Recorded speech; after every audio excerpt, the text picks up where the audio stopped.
زرداری کی طرح بلاول ہاؤس نہیں بنوایا اور نئی شریف خاندان کی طرح ون ہائٹ پارک دگنی قیمت پر بیچا ہے۔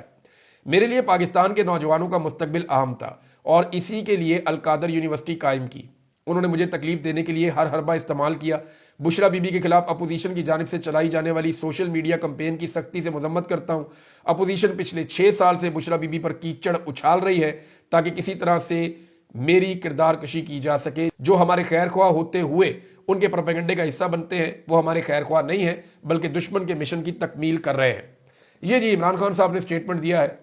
اب اس میں ملک ریاض صاحب کا ذکر آیا تو میں آپ کو 1-2 چیزیں اور بتا دیتا ہوں اس کیس کے حوالے سے۔